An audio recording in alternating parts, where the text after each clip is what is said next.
Nous sommes chez Défi Polytech en Estrie, à Sherbrooke, bien accueillis par Steve Breton. Bonjour Steve. Bonjour Nicolas. Merci de nous recevoir. Ça fait plaisir. On a une très belle vocation ici. On va expliquer ce que c'est que le Défi Polytech et comment tout ça a été créé. Il y a quand même plusieurs années. En 68? Oui, 1968 avec Mme Estelle Gobeil. Madame Gobeil. Mme Gobeil, en 1968, elle avait un rêve. C'était de faire travailler des gens qui ont des handicaps. Puis elle a parti son entreprise au niveau de la sous-traitance. Donc, elle a été une femme avant-gardiste pour son époque. En 68, partir une entreprise pour une femme, surtout, ça devait être assez rare. Assez rare. Puis j'imagine d'aller voir le banquier, dire, je me pars à une usine, je fais travailler des gens handicapés.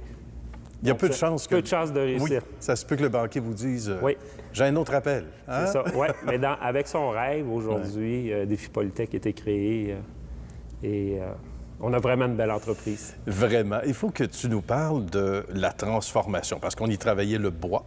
Oui. D'ailleurs, on a de belles valeurs écologiques, environnementales. Rien ne se perd. C'est pas juste un dicton ici. Raconte-nous où on se trouve dans la grande cafétéria. On se trouve dans la cafétéria de chez Défi Polytech. Oui, c'est immense. C'est une cafétéria où tout ce qui était fabriqué ici vient au niveau de la récupération. Bravo. Et c'est inspirant. Donc, pour les gens aussi qui viennent y travailler, on va parler des différentes limitations. Oui. Et on le disait à micro fermé tantôt, souvent, on a toutes nos capacités, tous nos morceaux, comme disait mon père, puis on se plaint. Oui. Et ici, il y a des gens qui ont des limitations. Quelles sont-elles, ces limitations-là? On a des gens qui ont des limitations de santé physique, déficience intellectuelle et santé mentale. Et certains ont des diagnostics multiples. D'accord. Donc, 250 de nos travailleurs et stagiaires vivent avec ces limitations. Quels sont les types d'emplois, Steve? Ça ressemble à quoi? Où est-ce qu'on est? On a 3 usines, dans le fond, Défi Polytech. La première qui est ici, qui est l'usine de Sherbrooke, qui est spécialisée au niveau de la sous-traitance industrielle. Donc, nous, on travaille avec des entreprises. Donc, on est actuellement, je vous dirais, depuis la pénurie de main-d'œuvre, on est la solution à beaucoup d'entreprises. Les entreprises qui sont en manque de personnel, donc, ils viennent chez nous. Donc, on se spécialise. On a différents secteurs d'activité parce que notre entreprise a évolué avec des occasions d'affaires. Ah, d'accord. C'est comme ça que ça... On voit l'entreprise, quand on se promène, on voit plusieurs petites cellules qui n'ont pas rapport une avec les autres, mais c'est des occasions d'affaires. Exemple, au niveau du filage électrique, donc on a une spécialité au niveau de l'assemblage. Donc, c'est avec les bateaux Prince Craft. À la fin des années 90, il y avait un besoin. Et on a parti notre première cellule d'assemblage d'harnais électriques. Et aujourd'hui, on a quand même 15 travailleurs qui travaillent dans ce département-là. On invente un mot chez Défi Polytech, on appelle ça sous-traitance circulaire. Ça veut dire qu'on travaille dans une distance courte au niveau de 100 km de Sherbrooke avec les entreprises de l'Estrie. Quand même. Donc, on veut minimiser l'impact des transports. Parce que les frais de transport, c'est un impact majeur. C'est vrai. Plus qu'on pense. Plus qu'on se pense, et de plus en plus. Et dans les années futures, ça va avoir un impact vraiment majeur au niveau des différentes entreprises. Donc, on veut desservir les entreprises de l'Estrie. Bien. Nous, pendant la pandémie, on a fermé peut-être l'espace d'1 mois. OK. Ensuite, on a travaillé ici parce qu'on était service essentiel dans beaucoup de départements. D'accord. On alimentait, entre autres, les chaînes de quincaillerie puis des magasins spécialisés. Puis, on a eu, par contre, un peu de difficulté au niveau des embauches, mais depuis la fin de la pandémie... Ça a repris. Ça a repris son cours, puis tout rentre dans l'ordre. Ça doit être excessivement gratifiant. C'est gratifiant de voir l'évolution d'un travailleur. Oui. De voir certains ont commencé ici en milieu de stage, avec peu d'heures par semaine. Donc, c'est vraiment travailler sur le savoir-être, savoir-faire. Mais on travaille beaucoup sur le savoir-être dans les débuts, de créer des habitudes de travail, de se lever le matin, de se faire un lunch, de respecter des horaires. Puis, au fil du temps, certains employés ont augmenté le nombre d'heures par semaine.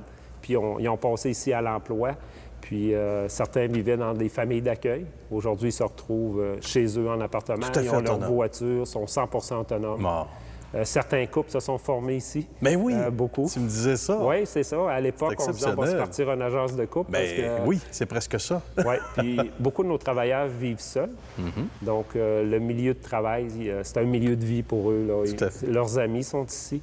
Les réseaux sociaux sont à l'entreprise. Puis on a des travailleurs, souvent je dis des travailleurs en or, des gens qui sont dévoués, qui sont passionnés de leur travail et qui sont, je dirais, respectueux.